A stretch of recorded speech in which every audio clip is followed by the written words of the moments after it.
Hipotecaria en general. Quien tenga dudas me las va preguntando. Tratamos tu caso, si te parece, como si fuese parte de la asamblea. Buscamos una solución a su situación actual, porque es inminente. Miguel habla un poco del estado de la cuestión en la multidivisa que tenemos pendiente de la sentencia del Supremo. Del TJUE. No, del Supremo. La del TJUE la tenemos ya. La tenemos pendiente la del Supremo. Vea cuenta qué pasa con todas aquellas ejecuciones hipotecarias que se han realizado sin respetar la normativa, o sea, que la que venimos llamando ilegales, qué opciones hay y qué viene diciendo el Supremo y demás. Y María José expone el estado actual de la cuestión con las titulizaciones, con la famosa sentencia que se ha movido de Castellón y qué posibilidades nos otorgan en el corto plazo, ¿vale? Y con lo que tenemos ahora a disposición. Entonces, ejecución hipotecaria, esto no pinta. ¿Y no escribe? ¿Pinta o no pinta? ¿Qué puedo decir? Este no.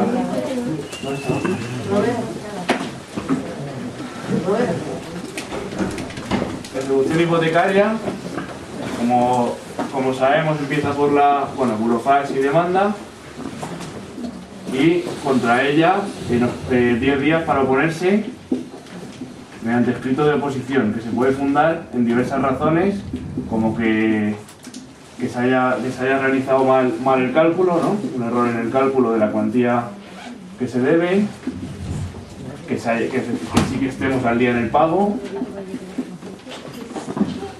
o que existan cláusulas abusivas en el título. Que por diferencia con los procedimientos de desahucio por falta de pago y desahucio en este caso en el desahucio por falta de pago de alquiler, no existe posibilidad de oposición por cláusulas abusivas ni por cualquier otro motivo más que haya habido un error o que efectivamente esté pagado, ¿vale? Esos son los únicos motivos de oposición. Entonces aquí sí que obviamente sí que consideramos que en un futuro, dentro de los procedimientos de desahucio por alquiler, principalmente por falta de pago, tendría que tener cabida la posibilidad de oposición por cláusulas abusivas, porque obviamente actualmente no existe posibilidades de defensa y por lo tanto, igualmente que pasó con la ejecución hipotecaria, no se ajustaría a la normativa de consumidores, ¿no? Como venimos diciendo. Y por último, los de usurpación en la vía penal. Bueno, aquí estaría el de falta de título, pero obviamente si no hay un título, pues no podríamos alegar cláusulas abusivas. ¿El qué? Y si hay falta de título, lo normal es que lo digan por usurpación. Bueno, sí. Pero bueno, era para decir esto lo que quería. Usurpación, pues nada, por la vía penal, igualmente tampoco cabría, como decía Miguel. Y otra segunda opción de oposición que consideramos que debemos luchar como PAC y que actualmente no existe es la de alegar pues, algún tipo de necesidad en cuanto al derecho a la vivienda, ¿no? Es decir, no he podido pagar, pero tengo que tener una vía de defensa, igualmente con esto. No obstante, mientras tanto, la única opción interesante a la que nos podemos acoger respecto a la ejecución hipotecaria son las cláusulas abusivas y los errores formales, pues o en el cálculo, o en el título, o en demás cuestiones. Respecto de los errores formales, como ya hemos venido explicando en otros talleres, existen pues el de falta de legitimación activa. ¿Qué quiere decir? La legitimación existe en dos versiones: el que demanda, que tiene la legitimación activa, el que ataca, y el que se defiende, que tiene la legitimación pasiva. Para poder comparecer, pues necesitas un título que te habilite para que te dé esa legitimación para poder comparecer ahí y atacar a alguien, igualmente para defenderte. Básicamente que el derecho es tuyo. No. Vale. Eso es. Entonces, opciones, entre ellas está la que hemos hablado muchas veces, de las titulizaciones y bueno, pues de cajas que han pasado a ser bancos y demás. En todos estos casos, ¿el qué? No, por aquí yo no. En estos casos, bueno, pues existen, no quiero meterme. Pues, ahora va a explicar María José las titulizaciones, existen posibilidades de defensa a ese respecto. Igualmente, si observamos que existen errores en el cálculo de la cuantía. Eso también se ha contemplado en la ley de enjuiciamiento civil, que es un motivo de oposición por la vía formal, ¿vale? Errores en el cálculo. Respecto de cláusulas abusivas, ya conocemos las típicas. ¿Dónde metemos a los socios que van a nombre del ejecutado es diferente al habitante, al morador? Vale. Eso te Ahora lo metemos, ¿vale? Cláusulas abusivas, pues las que afecten a la ejecución porque afectan al cálculo de la cuantía que se debe. Pues por eso decimos que, por ejemplo, la de gastos, la cláusula de gastos no se puede alegar a una ejecución hipotecaria, porque no, o sea, se puede intentar, pero el juez no, en principio no lo va a estimar porque no afecta. La ejecución no deriva del impago de los gastos, de las facturas de gastos. Pero puede influir para que esa persona no haya podido pagar. Yo creo que no. Si soy realista, creo que no. Porque eso lo pagamos el día 1, pero hemos dejado de pagar el día 51. Pero con eso le suma la demora, le suma no sé qué, y cuando esa persona está pagando un 60% de lo que debe pagar, A ver, respecto a eso, o sea, si solamente los gastos, por ejemplo, llegasen a la cuantía que está impagada mediante la cual se accede a la ejecución hipotecaria, podría ser igual que con la cláusula suelo, pues oiga, es que usted ha dejado de pagar X dinero. Bueno, yo reconozco la nulidad de esa cláusula, por tanto, usted lo que hace, lo que debe es, el banco debe más a usted que usted al banco, con lo cual ahí sí que se podría llegar a un archivo del procedimiento, pero claro, o sea, los gastos, teniendo en cuenta que el Supremo ha dicho que el gasto más gordo, que es el impuesto de acto jurídico documentado, lo están tumbando todos los juzgados, va a ser difícil, pero digamos que hay 2.000 euros de gastos y oiga, es que yo he dejado de pagar 1.800, pues bueno, en ese caso sí que se podría compensar y sí que podríamos llegar a un archivo de la causa a través de eso, pero con cualquier cláusula abusiva que conlleve una consecuencia económica mediante la cual el perjuicio que se le causa al banco o el dinero que se deja de pagar sea inferior, o sea, lo que debe el banco, digamos, al anular la cláusula sea superior a lo que hemos dejado de pagar o el perjuicio que alega el banco que se le ha producido, ¿vale? En ese caso sí que se compensaría, pero vamos, yo entiendo la postura. Civil no lo permite. Entiendo la postura, ya bueno, hay sentencias en las que se han reconocido por suelo. Por suelo sí. Claro, gastos no. Por suelo sí, por tanto yo intentaría hacer la misma vía con los gastos, pero vamos, o sea, ya digo que es un triple salto mortal y no he visto nunca que por la cuantía de los gastos supere la cuantía que se le debe al banco. Con lo cual yo creo que estamos hablando de un caso de laboratorio que no se daría. Y probablemente no tendríamos un problema especialmente grave si debiésemos Miguel, perdonar, por favor, explica lo que son los de documentos jurídicos y todo esto. No. Actualidad jurídica, hombre, no, eso. No, lo que ha dicho él de documentos jurídicos. ¿El impuesto? El impuesto y todo eso, ¿qué? No, pero vamos a ver, estamos intentando dar un taller de procedimiento de ejecución. O sea, si nos sobra tiempo, venga, sí, pero para que la gente lo sepamos. La cuestión fiscal. Da igual, un impuesto que se paga por unas escrituras. Vale, exacto. Como se hacen escrituras, se le vale, da el impuesto, vale, no tiene mucha relevancia. Pues eso. Las importantes voy a poner la cláusula suelo, vamos a escribir. Cláusula suelo, intereses de demora, vencimiento anticipado. Y aquí me proponéis vosotros ahora las que sé que os interesan, ¿vale? Estas sé que nos interesan en este caso. Cesión. Vale, voy a entrar también. Cláusula suelo. Lo importante es que si se anula, lo que dice Miguel, procede a realizar una reliquidación de la deuda porque ya no es la que teníamos. Entonces nos reclaman 50.000, pero habíamos pagado de más en cláusula suelo 30.000. Pues al banco, nosotros opinamos que en primer lugar debería archivarse porque consideramos que no es un error subsanable, ¿no? Pero en todo caso, si el juez ordena reliquidar para compensar, pues ¿el qué? Que los gastos tampoco lo son, pero bueno, ya debatimos tuyos. Pues debería reliquidar la deuda y si me reclaman 50.000 y te pago 30.000 el suelo, 20.000 son los que quedarían. Eso en el caso de que el juez opte por la peor de las opciones, que sería que se reliquide la deuda, pero obviamente lo que queremos, lo que exigimos es que se archive el procedimiento, porque al haber habido un error en el cálculo de la cuantía no admitimos recálculos. O sea, el banco no puede tener múltiples opciones para subsanar los defectos, y si se equivoca le volvemos a dar la oportunidad de volver a corregir cuando nos está atacando, y si no somos nosotros los que hemos planteado esa defensa, nos habríamos comido los 50.000 euros, ¿no? Entonces, son errores no subsanables. Primero, solicitamos archivo. Segundo, que se reliquide la deuda. Por eso esto dentro, en el suelo sí que cabe dentro de la ejecución hipotecaria. Además de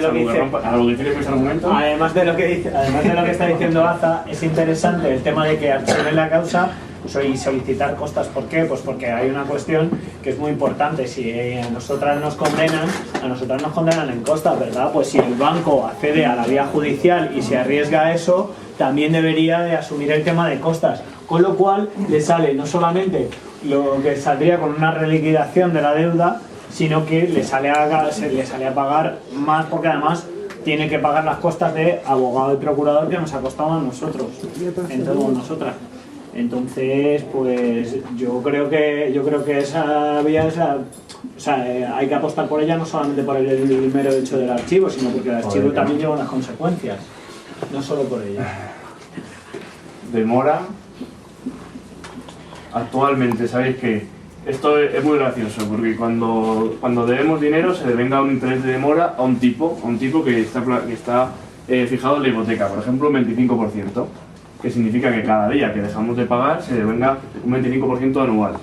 Entonces, 25% entre 365 sería un porcentaje que pagamos a modo penalizatorio, a modo de indemnización al banco por lo que hemos dejado de pagar.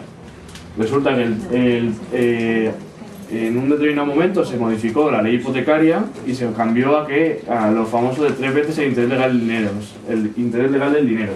Si actualmente está en un 3%, pues sería abusivo todo interés de demora superior al 9%. Pero ¿qué pasó? Que luego el Supremo cambió el criterio en finales de 2015 y fijó que todo interés de demora que sea superior al interés ordinario más 2 puntos respecto al actual, es decir, si ahora mismo me están aplicando un interés de demora del 5%, un interés ordinario del 5%, todo interés de demora que supere el 7% sería abusivo. La consecuencia que todos los intereses de demora fijados en las escrituras hasta el año 2017 son abusivos. ¿Cuál es la consecuencia de esto? Bien, son abusivos. ¿Qué tiene que pasar si en la ejecución hipotecaria se aprecia que son abusivos? La mayoría, el Supremo fijó un criterio que en nuestra opinión obviamente es erróneo, porque lo que dice es, vale, es abusivo, no se puede devengar, pero no vamos a dejarle al banco sin que pueda seguir cobrando intereses, porque cada día que pasa pierde dinero. Entonces vamos a devengar el interés ordinario a modo de interés de demora. Vale, es más barato, a lo mejor es un 5%, un 3% o el 0,0%, como hay algunas hipotecas que están tiradas por los suelos, pero no quiere decir, en nuestra opinión no se debe devengar el interés de demora, porque si el concepto de interés de demora es abusivo, se acabó, no debe seguir. Consecuencias en la ejecución hipotecaria, aquí no cabría el archivo, porque no es tampoco un elemento supuestamente esencial en el préstamo, pero sí la reliquidación también, y tanto la devolución de lo que nos han cobrado por intereses de demora en su momento, como la reducción de la deuda que corresponda. ¿Qué pasa? Que el Supremo obviamente se da cuenta de que ha hecho otra de sus jugadas como hizo con el suelo, ahora con los intereses de demora, y también ha elevado cuestión prejudicial de 22 de febrero de 2017 al TJUE. Y entonces el TJUE debe resolver si cuando hay unos intereses de demora abusivos es legal seguir devengando intereses, aunque sea un tipo de interés más bajo. Y entendemos que el TJUE dirá que no. ¿Y un 25% no es usurero? Sí, o sea, usurero o no, ya es una valoración aparte, porque que sea usurero tiene que estar dentro tiene que salirse de los marcos que permite la ley de la usura, que implicaría nulidades de contratos y demás.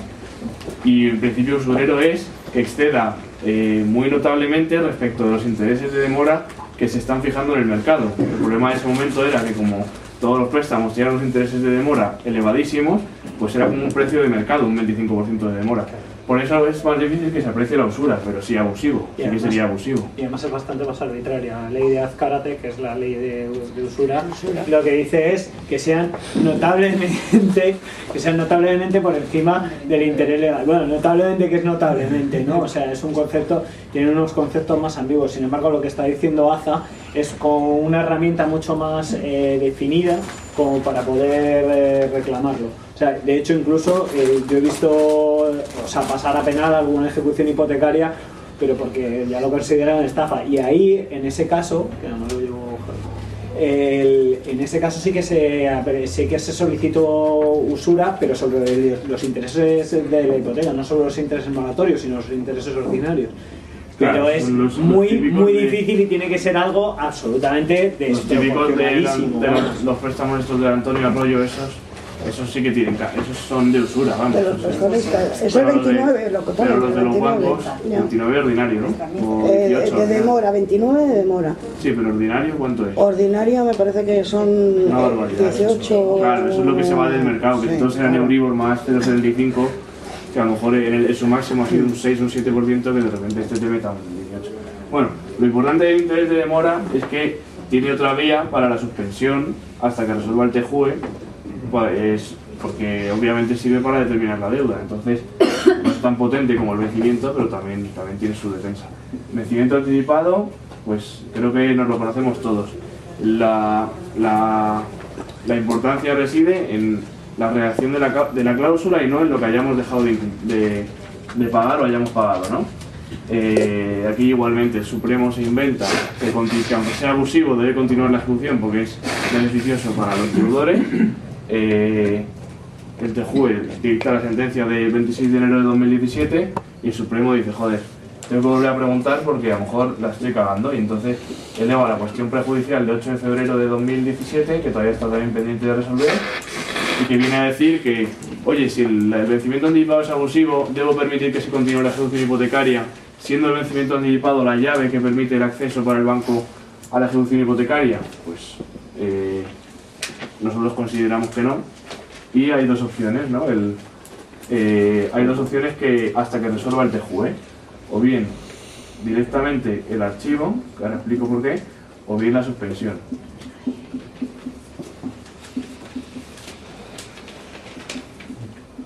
Hasta TJUE.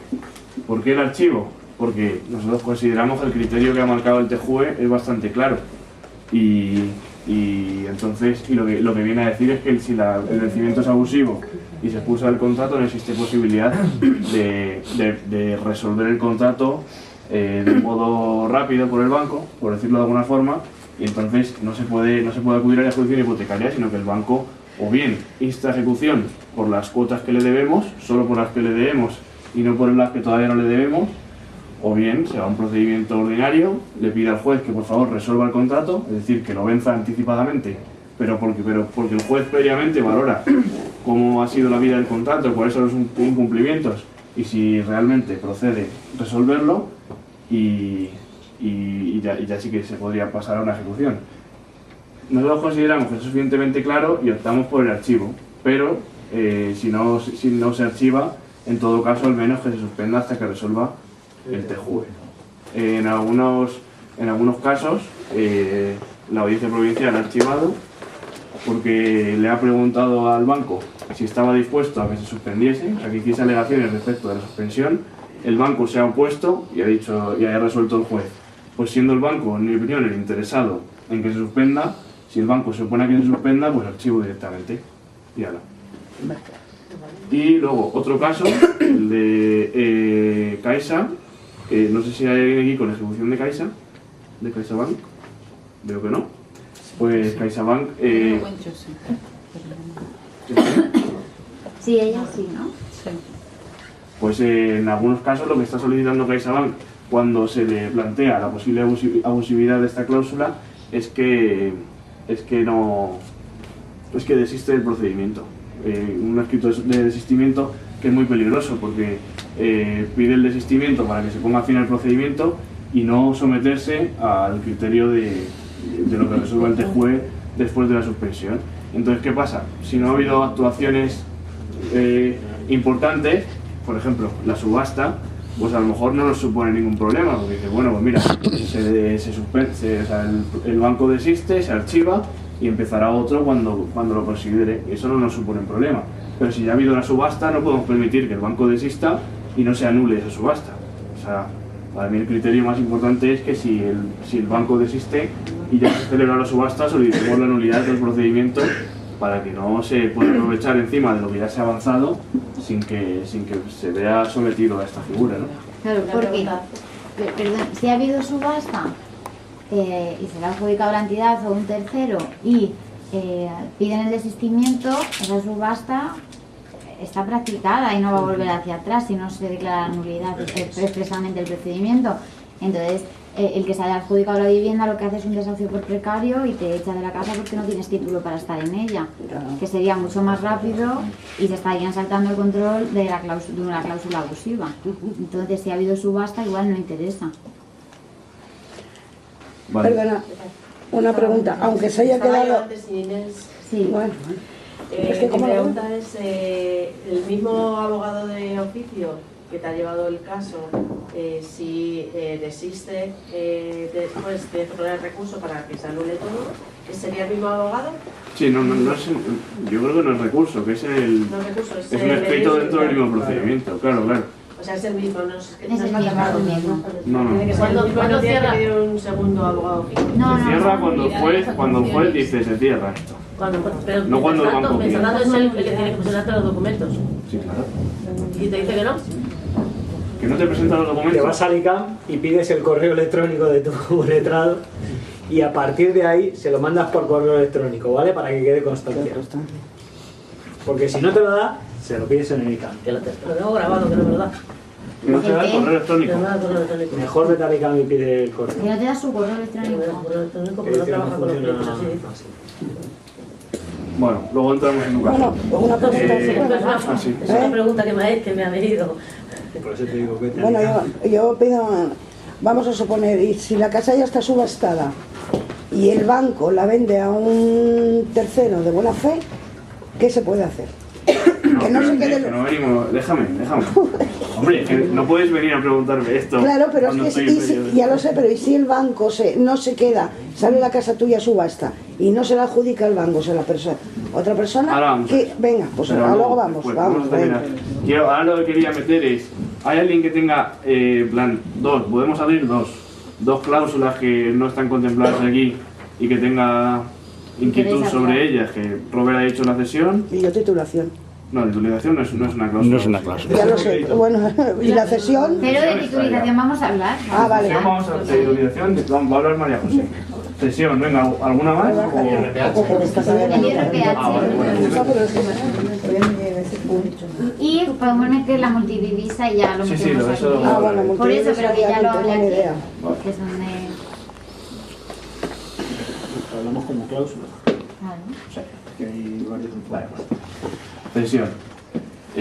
Cesión, la cláusula de cesión principalmente lo que dice es que se renuncia a la notificación de la cesión del crédito.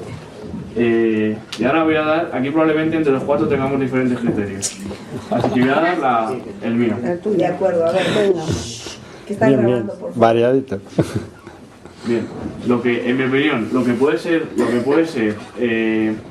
o sea, lo que en todo caso podría ser abusivo sería un pacto libre entre un profesional y un consumidor por el que se renuncia a una cesión, se renuncia a la notificación de la cesión, ¿no? O sea, en mi opinión, no voy a apuntar nada. En mi opinión, puede ser abusivo, podría considerarse abusivo la renuncia a que te notifiquen eso, ¿no? Porque tú realmente estás firmando sin saber a qué consecuencias te puede llevar aquello, igual que el resto de cláusulas, pero aquello te puede llevar a consecuencias que te perjudiquen en beneficio exclusivo del profesional, del banco en este caso.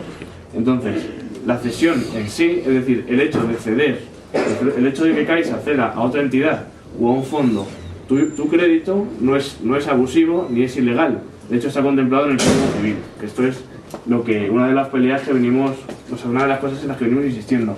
Por favor, quizá la renuncia tiene visos de poder resolverse como abusiva. La renuncia a la notificación. Pero el hecho de la cesión de tu crédito no tiene por qué ser abusiva. está permitida por el Código Civil y por la ley, y el acreedor tiene disposición sobre su crédito y puede vendérselo a otro. Puede vendérselo a otro y decirle, ahora cóbraselo tú. Ahora bien, ¿qué consecuencias se pueden derivar de esa cesión? Una, que te reduzca tus derechos o tus garantías, ¿no? Como cliente o como consumidor, y otra, que te cierre la vía, voy a poner solo que te reduzca tus derechos, que me caben todos ahí. ¿Qué derechos se puede reducir? Que los hemos venido hablando muchas veces. Por ejemplo, que si yo he contratado por el Banco Santander, porque he contratado mi préstamo con el Banco Santander, a lo mejor porque lo considera una entidad muy solvente. Entonces decía, pues me interesa a mí que esa entidad muy solvente sea mi prestamista. No quiero que no sea UCI, que a lo mejor la considero menos solvente, por ejemplo, o menos sólida. O porque Banco Santander tiene una sucursal en cada esquina y UCI tengo que ir a Méndez Álvaro y yo vivo en Getafe. Entonces, ¿eso podría considerarse una merma de garantías o de derechos como consumidor? Pues puede ser, ¿no? Es una opción que habría que valorar. Y aquí sí que la directiva 9313 sí que cabe, o sea, sí que tiene cabida, que esto los de utilizaciones lo han estudiado mucho, sí que tiene cabida en que exista esa posibilidad de decir, esa cesión no es válida porque me ha reducido mis derechos como consumidor. Pero eso tiene que quedar acreditado. Otra opción, el famoso derecho de tanteo. Si yo renuncio a la notificación, estoy indirectamente renunciando a este derecho, porque obviamente, ¿cómo voy a accionarlo yo en 9 días si no me lo notifican? Bueno, pues esto es una vía que está pendiente de explorarse y de desarrollarse, y que probablemente cuando se ponga fin, cuando se tumben las soluciones hipotecarias definitivamente y se abran los procedimientos ordinarios, que algunos ya os están llegando y que se supone que tienen cabida a mucho más análisis del préstamo, de la historia del prestamista, del prestatario, de las cesiones que ha habido y un poco de la relación íntegra entre una y otra parte, quizá esta cláusula sí que tenga mucho más visos de éxito. Actualmente, pues obviamente es dificultosa, y más cuando están medio suspendidas las ejecuciones y nadie quiere mirar nada nuevo, pero que lo que tiene que quedar claro es que lo que en todo caso podría ser abusivo es la renuncia a la notificación, pero el hecho de la cesión no es abusivo, solo podría ser nulo en alguna opción si por el juez se aprecia que esa cesión ha reducido tus derechos o tus garantías como cliente o como consumidor de la entidad. Por ejemplo, si la nueva entidad que lo adquiere no está adherido al Código de Buenas Prácticas. Es una opción, claro. ¿Vale? Una de las vías por las que pero todo podríamos empezar... No hay ni jurisprudencia ni nada. O sea, por las que podríamos apuntar, pero quiero decir que son vías experimentales. Claro. Lo que quiere decir es que vamos caminando sobre un hilo en el cual podemos caer hacia un lado o podemos caer hacia el otro. Y como caigamos hacia cualquiera de los dos, hombre, del positivo es más fácil tirarlo para el otro lado, pero del negativo levantarse, ojo, que es cerrar una vía ya... Y ahora, una cuestión importante... ¿Nunca va a considerar el juez abusivo por mala fe? Quiero decir, pues evidentemente, como pusimos una cosa, sin conocimiento... Claro, por eso digo que pero la cláusula es de renuncia a la notificación. Yo renuncio a que ellos me avisen si venden mi casa. Eso es. Si venden mi hipoteca. Eso sí que puede ser abusivo, pero eso no anula de por sí la cesión, ¿no? En todo caso, obligaría a notificarlo y a iniciarse los plazos, lo que fuera. Y por dos sentencias importantes, una del Tribunal Supremo y otra del TJUE. El Tribunal Supremo un auto del TJUE, el Tribunal Supremo en su habitual devenir falso, hace una sentencia en la que nos corta la vía de acceso al ejercicio del retracto, diciendo, cuando la venta del crédito se hace en cartera, no necesariamente porque de Caja Madrid se pase a Bankia. Ahí está, yo creo que es bastante claro que no cabe nada, ¿vale? Pero si por ejemplo Banco Popular lo vende a una cartera que se llame Créditos Impagados de Banco Popular S.A., pues eso es una venta global, aunque serán unos cuantos créditos los impagados a otra empresa, y en este caso dice el Tribunal Supremo que no hay acceso al derecho de retracto. ¿Por qué? Porque le da la gana. Entonces, se elevó cuestión prejudicial al TJUE, pero el TJUE dijo, mira, es que esto esto es una cuestión de ley de enjuiciamiento civil y de código civil que no afecta a mis directivas ni al derecho de la Unión Europea, entonces yo no puedo resolver sobre esto. Entonces el TJUE como que se declaró incompetente para resolver sobre esto, así que el TS se frota las manos porque si dependemos del Supremo para esto, es como el máximo órgano, ¿no? Que puede resolver a este respecto y no tiene el TJUE no tiene la opción de darle collejas al Supremo por este tema porque no afecta al derecho europeo. Y el ese caso que has dicho, ¿puede ser el caso de la SOCIMI? ¿El qué? Que compran... Sí, claro. Ese es, ¿no? Yo me he orientado un poco a tanto a eso como a estos créditos de tarjetas de crédito que compran por 1 millón de euros 50 millones de euros en deudas y cualquiera se podría, con 15 euros a lo mejor podrías cancelar tu crédito. Entonces va un poco orientado para eso y tal. Y además lo justifica como lo del suelo, en el momento de crisis económica en el que las sociedades se escinden, se montan carteras y se venden para reducir los riesgos. Sí, y obviamente para la SOCIMI esto era fundamental, porque si tú compras un edificio para dedicarlo al alquiler turístico, por ejemplo, o alquileres carísimos, y te empiezan a comprar los pisos, te han destrozado el negocio. Claro. Sí, fundamental. Y el problema fue que no hay acceso al TJUE. O sea, ahí hay que apoyarse bien, ¿eh? Hay que ver cómo... ¿Y el de la ONU no podría Perdona, hay turnos de parada, compañero. ¿Alguien está cogiendo? Sí, Baines. ¿Yo voy? Sí. Ya saben, mira. No, yo quería preguntar, yo quería decir que bueno, que según la ley, en la cesión de préstamos, todo el consumidor tiene derecho al retracto y tanteo, ¿no? Y que sea comunicado. Si no ha sido comunicado, no. Como hacen todos los bancos ahora que no te comunican nada, ¿qué pasa? Yo no conozco, es que yo no sé qué ley dice que es obligatorio la notificación.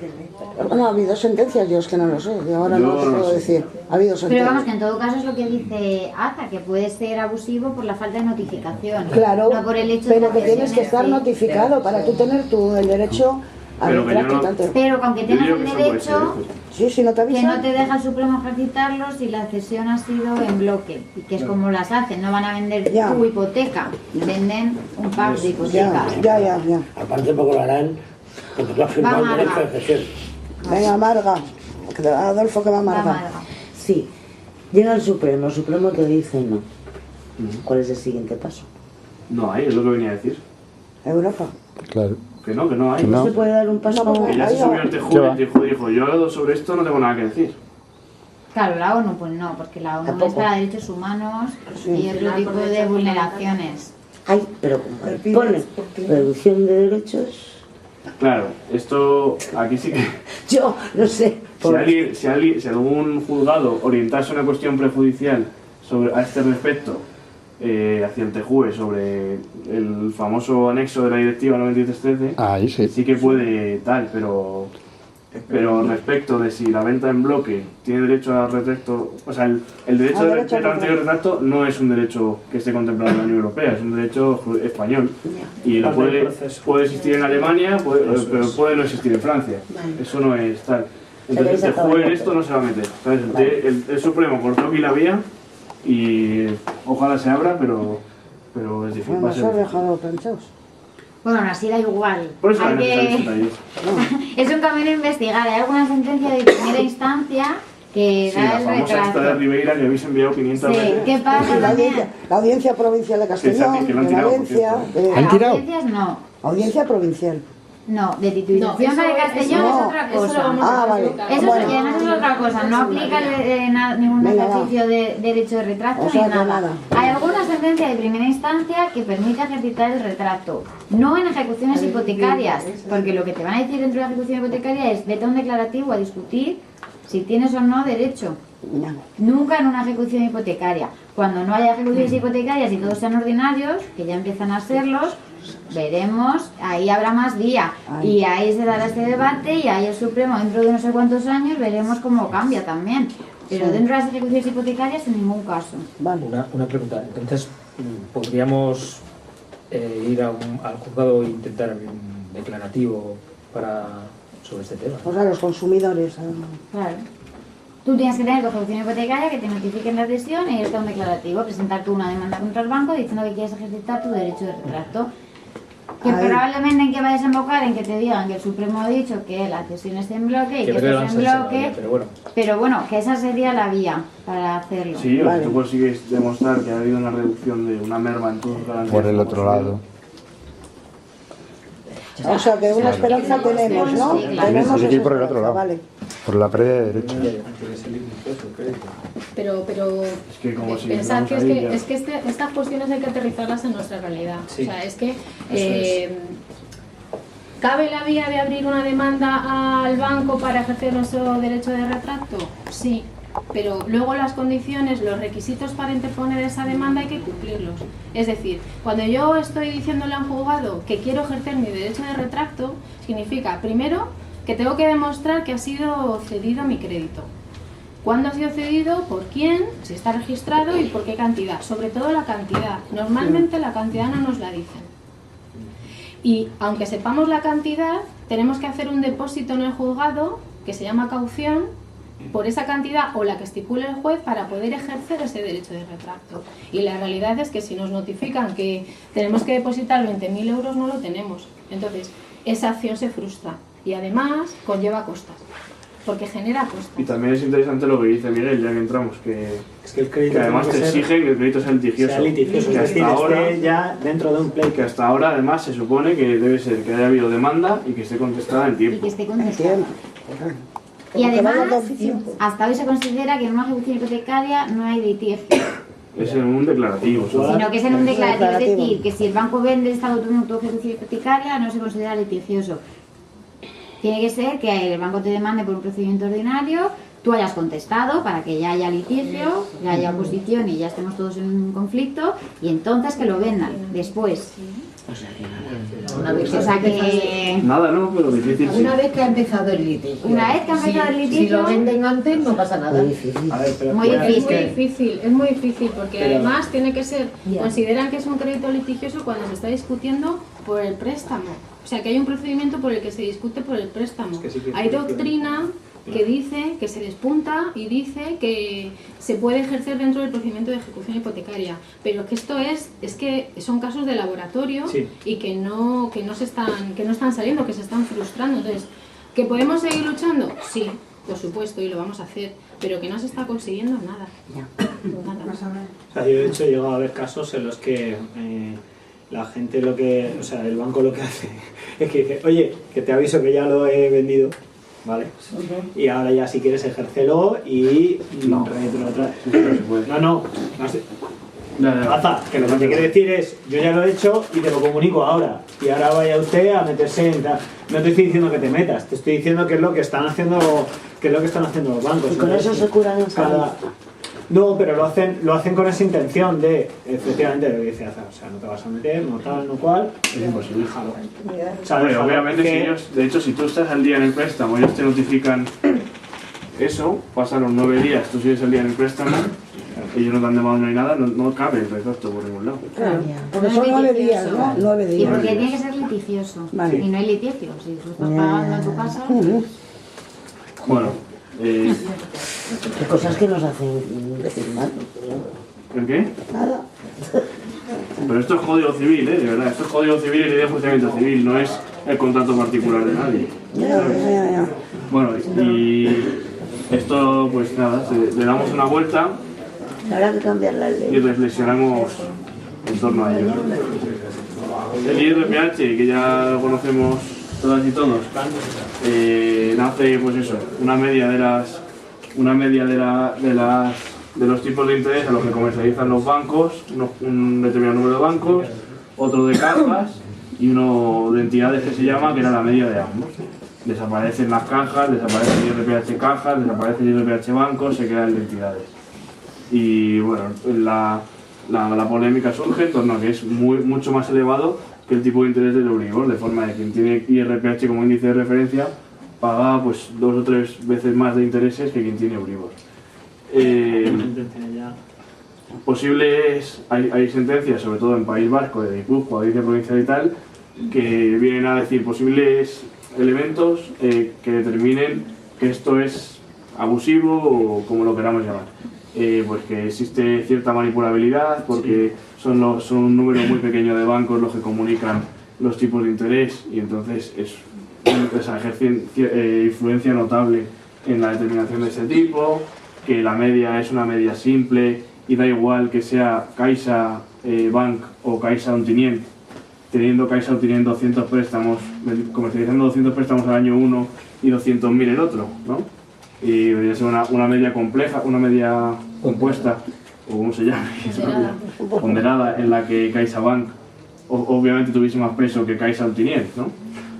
Pues tampoco lo es, entonces no cumple como los criterios para que ese índice sea fiable y además es muy manipulable por las entidades, de forma que tiene posibilidad de ser abusivo. En Madrid no existe jurisprudencia, pero ha subido ya al Tribunal Supremo, que va a resolver, si no me equivoco, en el mes de diciembre. No, en el 22 de noviembre. El 22 de noviembre. El 22 de noviembre.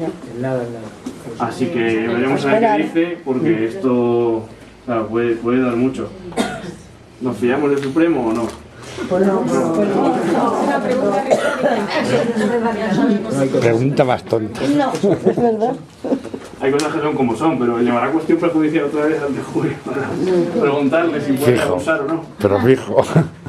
Y nada, yo no sé si hay alguna. Yo lo veo IRPH, no sé si hay alguna cuestión o lo dejamos para cuando salga la sentencia. ¿Alguien tiene algo urgente que...?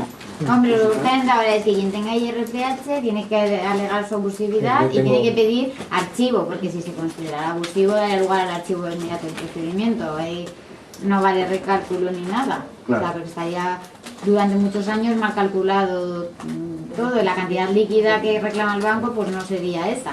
Entonces, pues si tienes IRPH, pues hay que pedir la nulidad, o sea, hay que pedir la abusividad, que se declara abusiva y que se archive el procedimiento. Tengo una pregunta con el IRPH. Normalmente las sentencias que hay es siendo una oposición a una ejecución hipotecaria o una demanda por IRPH. Demanda ordinaria por IRPH. O sea, por ejecución no sé... Sí, habrá. ¿Se ha archivado alguno? Sí que habrá, pero la que está en el Supremo viene de un ordinario. Y todas las de Guipúzcoa, País Bajo y tal, todas son de ordinarios. O sea, como la típica demanda por cláusulas abusivas o por cláusulas suelo, pues por IRPH. Yo tengo una pregunta.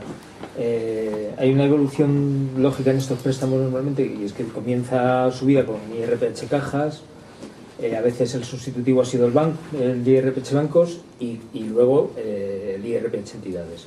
Y de repente pues estamos en 2017 y la familia que tiene muchísimas dificultades para pagar o incluso ya están impagados dice, bueno, ¿puedo reclamar lo que se me cobró cuando tenía IRPH cajas sin ningún problema?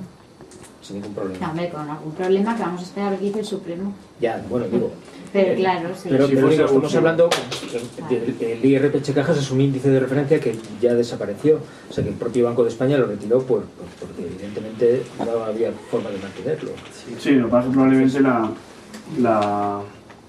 la propia escritura incluso ya tenga una cláusula de índice de referencia sustitutivo. Claro. Sí, ya, claro. Si no lo tiene, pero quiero decir, tú puedes dirigirte a un tribunal y reclamar la devolución de esos importes puesto que se te cobraron y de una manera claramente abusiva, ¿no? Y yo en ejecución hipotecaria pido pluspetición. ¿Cómo? Pluspetición, porque me están reclamando una deuda que está en exceso porque el IRPH es abusivo y me han cobrado cantidades que no tenía que haber pagado, me están pidiendo de más. Vale, claro, por eso se llama pluspetición. Vale, guay. Es que tenemos algún caso en nuestra asamblea y claro, yo siempre sugiero esa posibilidad, ¿no? Hay que ponerlo eso. Que incluso además puede ser una herramienta a la hora de negociar con la entidad, ¿no? Sí. Si tú vas con la demanda ya puesta y dices, bueno, y ahora nos vamos a negociar. ¿Qué pasaría lo mismo con la cláusula suelo? Hay un compañero... Y sobre el tema del IRPH, una vez que, por ejemplo, el Tribunal Superior ya dice algo, que va a ser algo parecido como la cláusula suelo,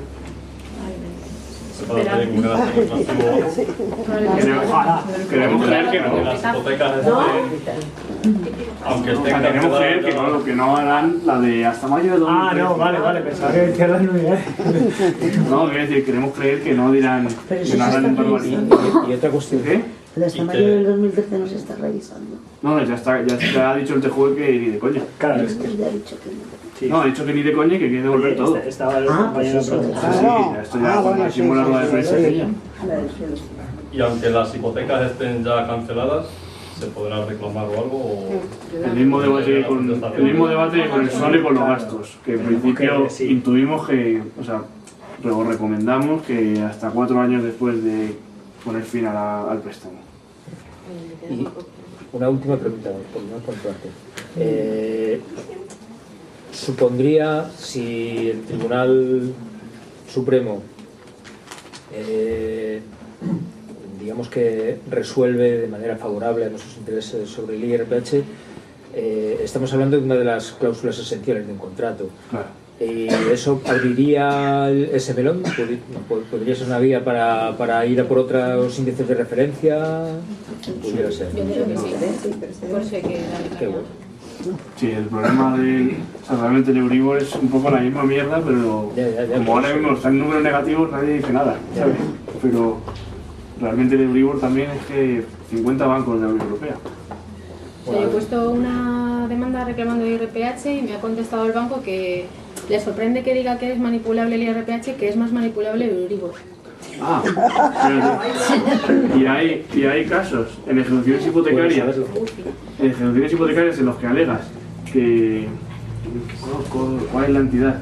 Bueno, no sé si es UCI, que referenciaba al IRPH Caja siendo un banco. Y entonces dice, ¿cómo va a ser manipulable por mí si yo soy un banco y tomo como referencia las cajas de ahorro, ¿no? ¿Es UCI el que tiene IRPH Cajas? Sí. Claro, entonces hacían ahí como el juego, en plan, ¿pero cómo voy a manipularlo yo si yo soy un banco y la referencia es del IRPH Cajas? Es banco, es una financiación. Que haya una toma como referencia. Vale, pasamos a Multidivisa, que es muy tarde y que un poquito de velocidad. Vale, vamos a ver, la cláusula multidivisa, el asunto que hay es que se ha analizado como si es una cláusula o es el objeto del contrato. Entonces, ¿por qué digo esto? Pues porque abogados como por ejemplo, bueno, pues yo he hablado incluso con abogados de Deutsche Bank, que lo que decían era, mire usted, esto no es una cláusula, esto es el contrato. Yo lo que hago es que le presto a usted una cuantía y se la presto en una divisa distinta, es decir, en una moneda distinta de la moneda que tiene usted corriente en su país. Es decir, lo que se suele hacer es en yenes o en francos suizos, ¿vale? Hay incluso en otro tipo de monedas. Pero además también el tema que hay es que normalmente referencian al LIBOR, que bueno, eso ya dentro también de los índices de referencia habría que echar un vistazo, porque por ejemplo ha sido uno de los índices que ha sido el LIBOR, si no me equivoco, hay sentencias contra Deutsche Bank precisamente por haberlo manipulado y haberse reconocido.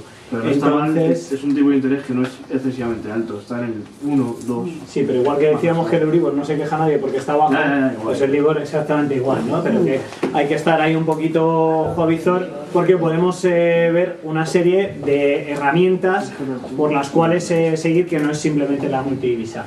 Vale, la cláusula multidivisa, el problema que tiene es que vamos a un asunto que nos bueno, pues que afecta a varios tipos de hipoteca. ¿Soy un consumidor o no soy un consumidor? Es decir, ¿esto es un bien de consumo o es un bien de inversión? Es decir, ha habido incluso alguna sentencia del TJUE, pese a la última que ha salido, que sí que reconocía que lo que decía era que esto era un bien de inversión, es decir, que eran hipotecas que se ofrecían a gente que lo que estaba haciendo era una inversión y lo que estaba haciendo era negocio con la vivienda. No era un bien de primera necesidad como es nuestra vivienda habitual para adquirirlo, ¿vale? Entonces, es muy importante porque ahora acaba de salir una sentencia del Tribunal de Justicia de la Unión Europea sobre el banco Romanescu, creo que es, al cual le condena por la aplicación de esta cláusula y lo considera una cláusula abusiva. Es decir, ahora ya sí que tenemos una cierta idea de por dónde tirar. Es una cláusula abusiva, con lo cual no solamente estamos hablando, se meten en la propia sentencia, habla del artículo 4 de la Directiva 93/13, en la cual lo que especifica es que es una cláusula que afecta al objeto del contrato. ¿Hay alguien a quien le llama? Entonces, el asunto que hay es, lo importante que tiene esto es, ¿cumple o no cumple que no oigo nada? Es que vale, a ver, te extraño menos. El tema de multidivisa y lo importante que hay es, tenemos una multidivisa y en nuestra hipoteca, que es en lo que nos importa y lo que tal. ¿La llevamos? ¿Cómo la llevamos? Pues eso es una de las cosas que hay que ver. Dentro de las líneas, por el tema de cláusula abusiva, ya ha habido un reconocimiento, estamos esperando a que conteste el Supremo. El TJUE ya se ha pronunciado diciendo que es una cláusula abusiva, sobre todo por una cuestión muy sencilla, que es cuando afecta a nuestra vivienda habitual, lo que dicen es, efectivamente, sí que es un bien de consumo, y efectivamente crea una desigualdad bastante grande entre las partes, con lo cual la capacidad de negociación entre partes libremente queda bastante puesta en entredicho, ¿vale? ¿Qué es lo más importante? Pues que teóricamente este tipo de hipotecas se utilizaban también para gente que se suponía que tenía unos ciertos conocimientos y que por tanto no había abusividad, sino que eran plenamente conscientes de lo que estaban vendiendo. Es decir, lo que nos dicen es que las cláusulas multidivisas se las vendían a pilotos porque al tomarse un café en Colombia sabían perfectamente, tenían un control perfecto de divisas. Esto ha sido tirado hacia atrás diciendo, oiga, es que no solamente las multidivisas se han hecho a gente que tenga unos ciertos conocimientos, y déjenme que dude que un piloto tenga un conocimiento del nivel del yen o esté controlando el nivel del yen o el franco suizo, ¿no? Entonces, eso tal vez un broker de bolsa puede estarlo controlando. De ahí venía la discusión entre bien de consumo y bien de inversión. Y lo he explicado toda pastilla porque Daza me está metiendo candela. ¿Queda alguna duda? Sí, voy a añadir una cosa de multidivisa. Claro, lo importante, o sea, al principio es que en el 2015 el TJUE dijo que no era un producto, que no se podía considerar un producto derivado, que no se podía considerar un producto complejo, y esto pues seguro ha retrasado mucho que ya esté resuelto el tema de la multidivisa, porque al no ser un producto derivado y poder comercializarse como cualquier otro préstamo hipotecario, pues claro, se entiende que si no es complejo, que cualquiera lo puede entender, cuando en realidad pues no viene a ser así del todo y no es tan sencillo. El Supremo ahí, porque el Supremo dijo que sí que era un producto derivado, fue el TJUE el que nos hizo daño, pero ahora, bueno, de hecho iba a salir la sentencia del Supremo sobre multidivisa, que yo estaba pendiente a ver qué decía, y salió la del TJUE. Del Supremo no hemos vuelto a saber nada.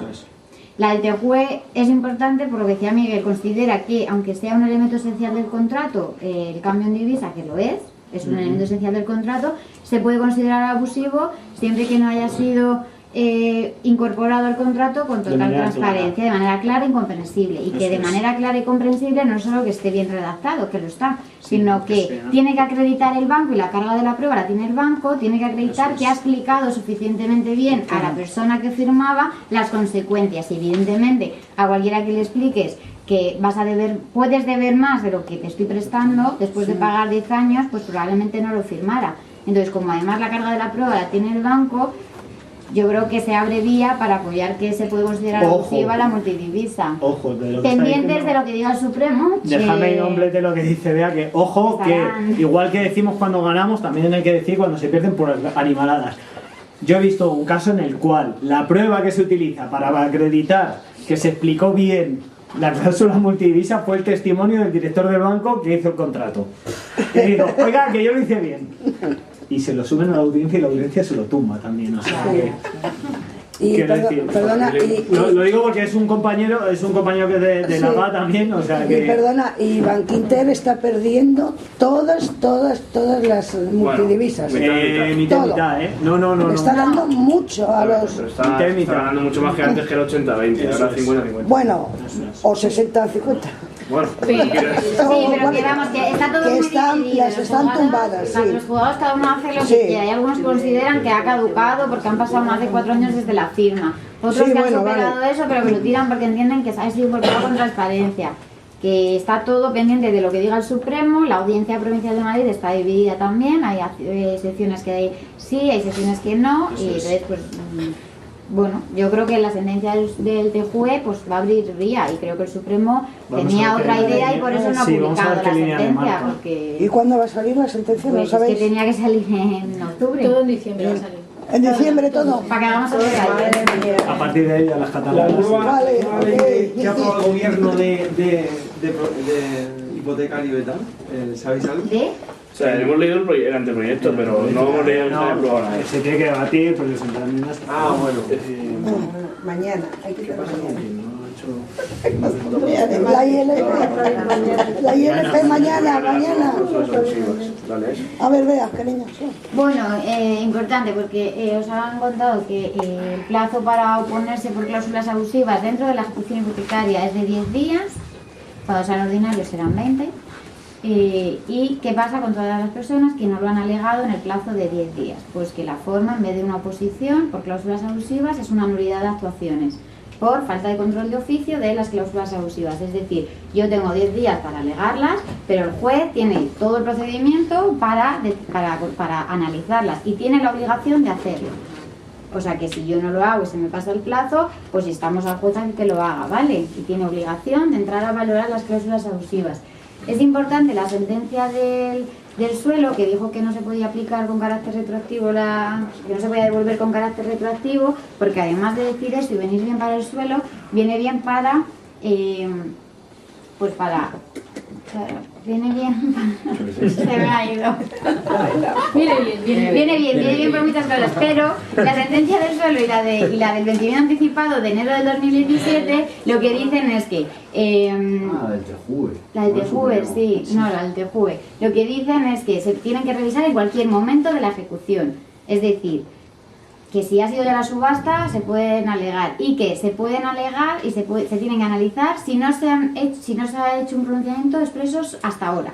Es decir, antes, pues en el 2013 o en el 2014, el vencimiento anticipado pues jamás nos lo habían dado, porque te veían la mora, te veían el suelo, pero el vencimiento anticipado no. Es probable, muy probable, que toda la gente que tenga un procedimiento anterior al 2017, pues a lo mejor no haya habido pronunciamiento hasta ahora del vencimiento anticipado. Entonces, aunque lo haya habido de todas las cláusulas, si sobre esa no ha habido un pronunciamiento, ahora también se puede hacer. Se debe hacer ahora. Que eso hablan de la cosa juzgada, si ya está juzgado, no. Bueno, pues está juzgado lo que está juzgado. Si hay un pronunciamiento expreso sobre la mora, eso ya está. Mala suerte, ya está. Pero sobre el vencimiento anticipado, si no hay un pronunciamiento expreso, lo puedes instar en cualquier momento de la ejecución. Lo de los 4 años. No, eso estamos en el parte, eso no tiene nada que ver. Claro, lo de los 4 años es que las acciones de nulidad se pueden ejercitar en un plazo de 4 años. Pero las cláusulas abusivas tú las puedes reclamar en cualquier momento. Del procedimiento, claro. Y aunque esté acabado. Aunque esté, no, si está archivado el procedimiento, no. Yo lo digo por los que se firmaron hace 1000 años. Vale, entonces para eso es la sentencia cuyos titulares son: el Tribunal Supremo abre la vía a que los deudores hipotecarios reclamen sus viviendas. Y es la sentencia de la última sentencia, ¿no? Del 16 Supremo. de octubre de este año, de hace menos de un mes. La del famoso Guillermo Rollo, que empezó así a pasar como locos, que mentía como un bellaco el tío. Claro, que el titular es que el Supremo abre la puerta, que se recuperen las viviendas. Un abogado de Zaragoza, según pone, que empezó a decir que si querías recuperar tu vivienda, básicamente te pusiste en contacto con él y que aquí te explicaba cómo. Y lo que es un pasante. Eso no lo sabíamos. Bueno, pues es bueno que lo sepamos. Sí, es uno de los motivantes para eso. Rollo se llama. Da igual, no le preguntes. Rollo, ¿cómo ha dicho? Ahora sí te es diferente. Yo qué sé. O sea, el tema es... Bueno, no, venga, vea, sí. Si tú has sido tu ejecución hipotecaria y ha terminado, es cosa juzgada, todo lo que se haya resuelto y lo que no, que tú podrías haber alegado. Archivado, cuando ya está archivado. Cuando ya está archivado. Es decir, si tú no te opusiste, si tú no has alegado nada y tal, pues ya está. Ya no Ese era tu momento, ya no puedes hacer nada. Importante la sentencia del Supremo, ¿por qué? Porque dice, bueno, vale, es cosa juzgada, todo lo que en una ejecución hipotecaria no se haya opuesto, además de lo que se haya resuelto, todo lo que te calles también, ¿vale? Pero si las cláusulas abusivas solo se podían alegar desde el 2013 y la ejecución hipotecaria es de antes, no existía la posibilidad de alegar la existencia de cláusulas abusivas, no es que se haya callado y se le haya pasado el plazo. Ahora puede iniciar un ordinario para eso. Sí. Y lo que dice esa sentencia, que no devuelve ninguna casa, ni da ninguna indemnización, ni nada de eso. Que el resultado va a ser reliquidar la deuda al final. Bueno, de hecho solo se meten los intereses de demora. Pues te queda tu deuda, tal, interés de demora 20.000 euros. Entonces, el deudor presenta un ordinario y dice, no quiero pagar estos 20.000 euros de demora que son abusivos. Y el Supremo dice, tienes razón, son abusivos. En vez de Y 20.000, solo- debe 5.000. Lo modera. Solamente quita los intereses de demora, que es un paso importante con respecto a la cosa juzgada. Pero tiene que ser una ejecución iniciada antes del 2013 y apunta bastante a que antes del 2009. Porque en el 2009 hay una sentencia del TJUE que establece la obligación de revisión de oficio de las cláusulas abusivas. Hasta el 2009 no era una obligación para el juez analizarlas. Entonces, como no solamente es lo que digo, Estamos consiguiendo condonaciones, quiero decir, de deuda. bien. Quiere decir que eso es una cosa muy habitual ahora mismo, la Sí. condonación de deuda. Entonces, ¿Cómo quedan en sus casos? claro, no deben, realmente no debes nada. Pues hasta ahí hemos llegado. Claro, entonces, ¿cómo vas a reclamar? Claro. Claro, porque Por ya está ejemplo, archivado. Si es lo que queremos venir a explicar. claro, por ejemplo, la cláusula suelo, si tú pagaste suelo y firmaste una condonación, Ya, pero bueno, pero- puedes reclamar lo que pagaras de claro, suelo. has pagado de más. Sí, pero, Eso lo podrás reclamar. pero tú cuando sí, lo podrás reclamar, pero a la vez podrán, o sea, si te condonaron 100.000 y te deben 10.000 de suelo, no te van a devolver 10.000 y además condonarte 100.000, no seamos ilusos. Claro, No pega ni con cola. Pero ahí hay una cuestión. Claro, muchas familias, si no hubieran tenido esas cláusulas, probablemente hubieran podido continuar pagando la hipoteca. Pero habrá que analizar, ¿Qué pasa con esa? pues habrá que Claro. analizar, porque claro, cuando más daño ha hecho el suelo fue cuando subió el Euribor. Claro, es cuando más desahuciaron. ¿Cómo? Más No, endeudaron. cuando bajó, cuando estaba abajo, habrá que Bajó. analizar cuánto has pagado de suelo, porque si hombre, si son 50.000 euros que has pagado solo por cláusula suelo, por culpa del suelo y que no hubieras pagado, puede justificar que te quitaran la casa por eso. Si has pagado 2.000 euros, pues probablemente no. Y el juez va a entrar a valorar eso, No, evidentemente. pero es que te ha impedido pagar la cuota. Ya. Aunque hayas pagado 2.000 euros de más, lo que te ha impedido es pagar la cuota. Y al Pero vencimiento- digo que depende, Adolfo, si en el momento en el que a ti se te ha aplicado el suelo, tú en vez de pagar 500 de cuota estás pagando 505, no es lo mismo que si en vez de 500 estabas cobrando 1.000. Que eso es lo que habrá que ver, que depende de los años y depende de cómo estuviera el Euribor en cada momento, ¿te ha afectado de una forma el suelo o no? Que depende. Pero que se juntan las dos. quiero decir, ¿Sabes? se juntan las dos. Tú no puedes pagar porque te has subido la cuota Hay que calcularlo. en el suelo. Bien, pero como está, después que tienes el vencimiento anticipado que a los 3 meses, la costumbre era a los 3 meses, o sea, quiero decir, si te subes de 500 a 550, realmente eso no es evidentemente pegajosos, o 600 o 700, bien, esos 200 euros te impiden pagar la Sí, cuota. Y por 200, 400, 600 euros de 3 cuotas, Te quitaban la te casa. ejecutan. Sí, habrá que verlo caso a caso, el perjuicio que ha supuesto o no en cada caso el suelo. En todo caso, antes tiene que ser, si ha habido ejecución hipotecaria antes del 2013 y la sentencia del sub, porque no existía posibilidad de que tú lo hubieras alegado en tu ejecución, no podías decir es que tengo suelo, daba igual. Y apunta bastante la sentencia del Supremo a que antes también que hasta el 2009, que antes del 2009, porque en el 2009 existía ya la obligación de oficio de que tenían que revisar ellos de oficio las cláusulas abusivas. Entonces eso, si no se hizo, no se hizo. Viene a apuntar. Sin perjuicio de la responsabilidad en la que puede ocurrir, por ejemplo, el Poder Judicial por no haber llevado a cabo Claro. todas las actuaciones Sí, obligatorias. responsabilidad Claro. patrimonial del Estado. Claro. Sin perjuicio de ello. Sin perjuicio de eso, que eso es otra vía. Que, Pero la bueno, opción reparatoria es esta. Y probablemente en la mayoría de casos el resultado que tenga sea una reliquidación de la deuda. Y con la ventaja de que pueden existir casos en los que se haya cometido tal atropello que sí que exista no el retorno de la vivienda, pero sí un reanálisis del caso, a lo mejor. Claro. No es exactamente cómo va a ser. o una indemnización. Sí, O una posible negociación. no, negociación por supuesto, pero sí, pero en la vía judicial sí, todo apunta a eso. Es que si, por ejemplo, ¿no? el tema, si la reliquidación de la deuda fuese muy favorable, pues se compensaría más bien a nivel indemnizatorio, no a nivel retorno de la vivienda. Ya. Porque probablemente de hecho la hayan vendido ya. Claro. Bueno, yo no estuviera en la vida, tampoco te la Nos estamos atascando, chicos, vamos. Sí. Vamos, Sí, continuamos. esa falta de titulizaciones. Bueno, comentar lo de la Audiencia Provincial de Castellón un poco. Pero bueno, venga, sí, dale. Venga, María José. Viendo, Dale. es así como las Luego yo os conclusiones quería de la pedir algo audiencia. para avisar. Que luego os pediría algo para abusar de vosotros. Hombre, es importante. Oye, esta perdona, sentencia es la ya que primera estamos de la todos aquí, que nunca os tenemos, así muy, oye, hay que aprovechar. Hay que exprimirnos. Claro. Sí, Chan, chan. Vale, la Audiencia Provincial de Castellón habla de la cesión del crédito y las titulizaciones. Entonces, ¿qué es lo que tiene interesante esta resolución? Pues que admite la falta de legitimación activa del banco en apelación, ¿vale? Porque el juez de primera instancia ya había admitido la falta de legitimación activa, es decir, alegan la falta de legitimación del banco porque ha sido cedido el préstamo, el crédito, a un fondo. Entonces, la parte ejecutada presenta como documental el CD en el que aparece la cesión del crédito y entonces admite la falta de legitimidad en primera instancia. El banco apela y la Audiencia Provincial dice que tiene la razón en el juez de primera instancia, que hay una falta de legitimación activa.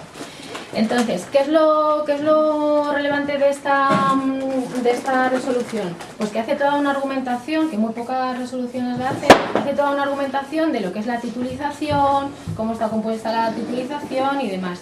Y las conclusiones, como ya hay muy poquito tiempo, la conclusión es que este juzgado, esta audiencia dice, hay un voto particular que dice que no la admite, o sea, que reconoce la legitimidad del banco. O sea, es un tribunal, hay no sé cuántos magistrados y uno de ellos nombre y apellidos pone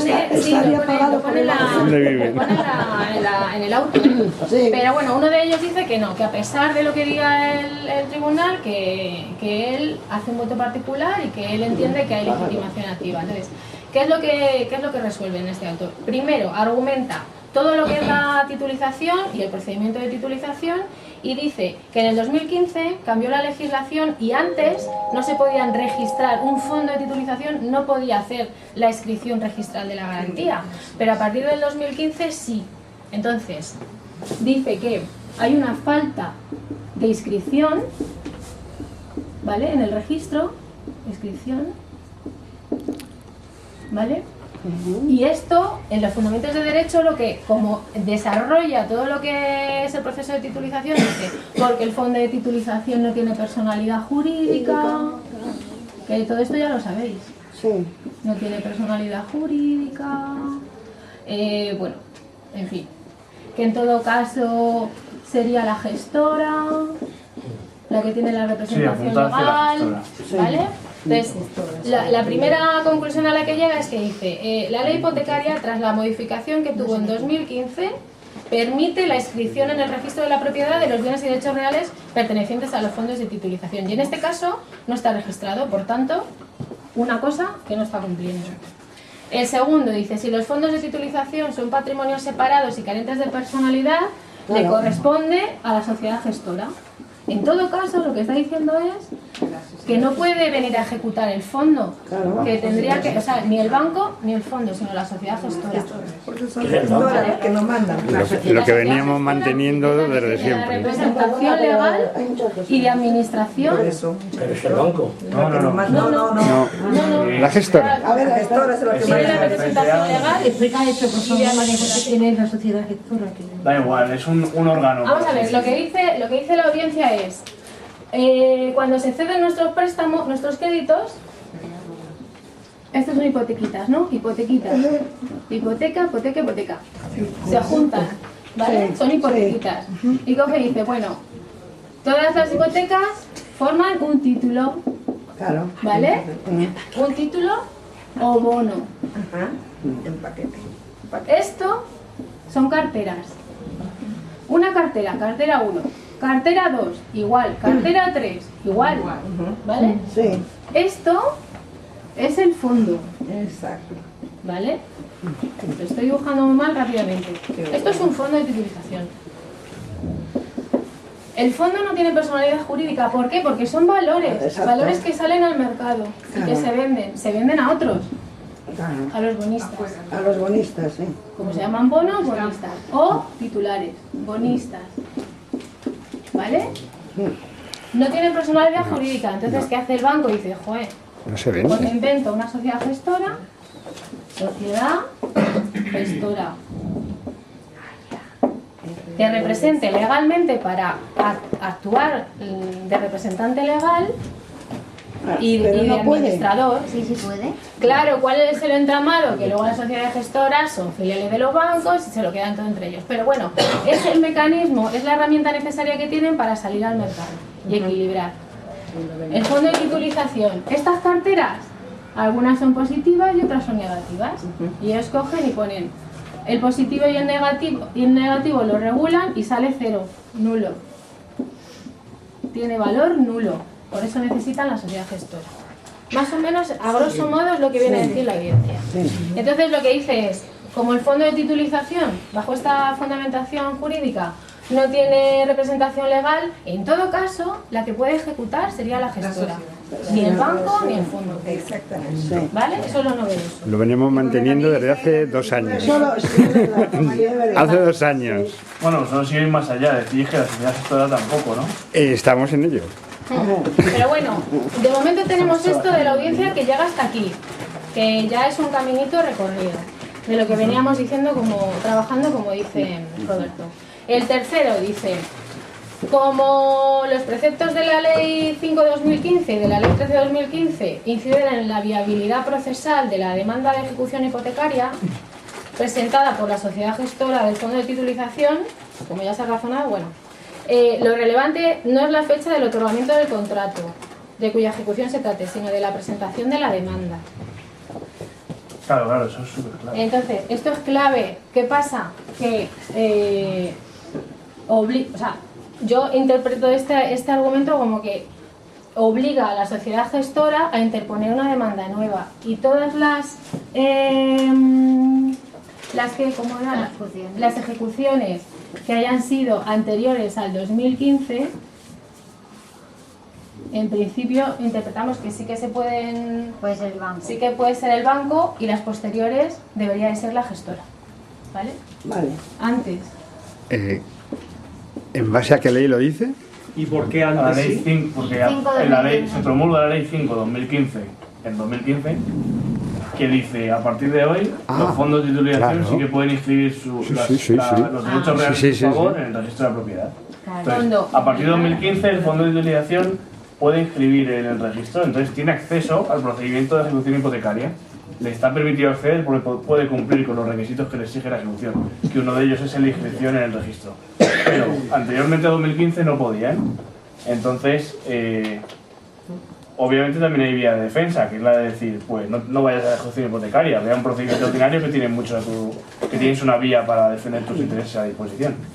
Pero este auto se centra en que desde 2015 no debería haber duda. Vale. Y refuerza déjame acabar, Inés, el último argumento refuerza un poco esta resolución, este auto, y dice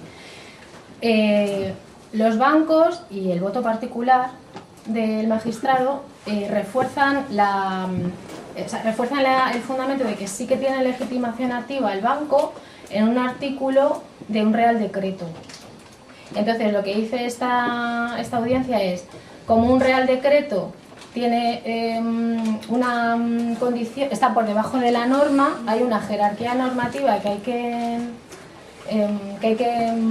respetar, respetar, entonces no me vale que un artículo o varios artículos de un Real Decreto digan que tienen legitimidad cuando van en contra de la Ley de Enjuiciamiento Civil y del Código Civil, que está por encima del Real Decreto.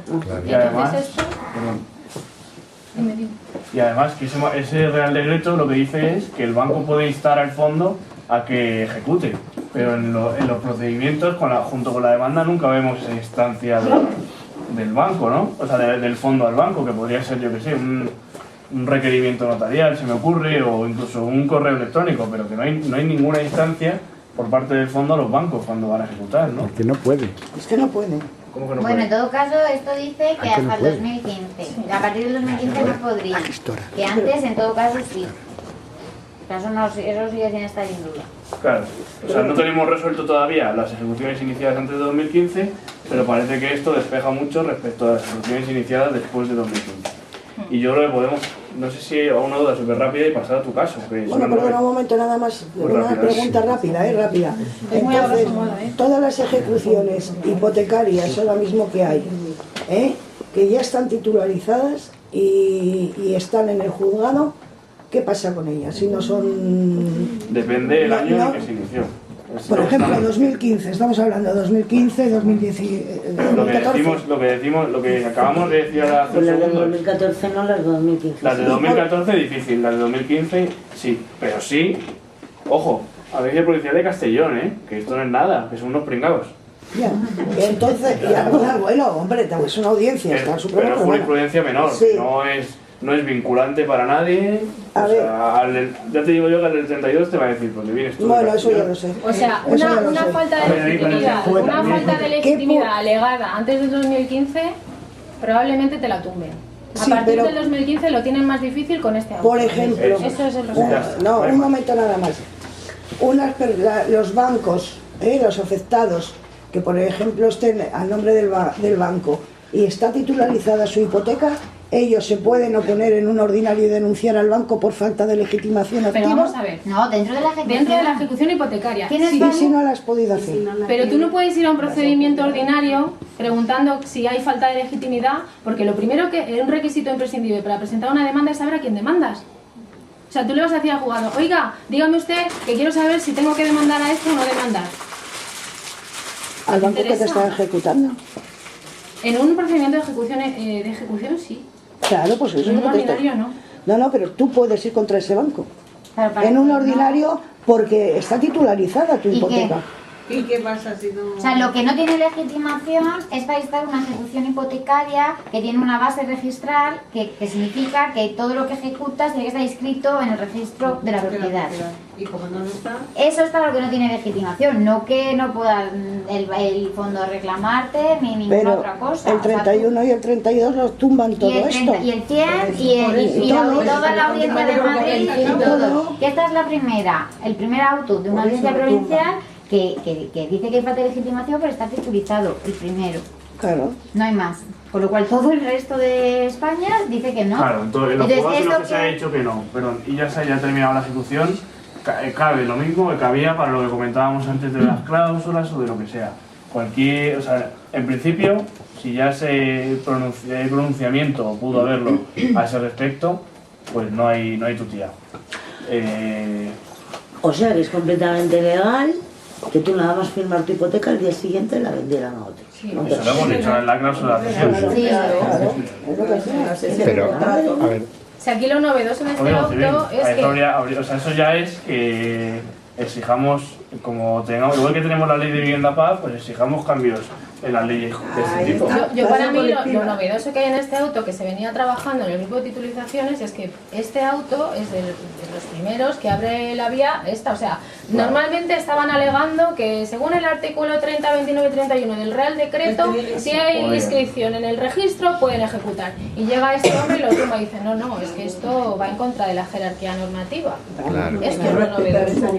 Lo novedoso es lo que tú Claro. vas. Oye, yo, chicos, pero que quería decir una cosa que hay... compañera, que es inminente, Espera, Laura. ¿El banco puede recurrir estas...? No, ya puede. no recurrible. Pasamos a su caso, que es que esto lo vamos a ir a Que hay más motivos para recurrir, que no solo ese. O sea, Claro, el este registral auto- es una de las cosas, pero hay más motivos. Todavía hay que trabajar un poco. Cuéntanos brevemente tu caso y la situación actual. Subió la audiencia una petición.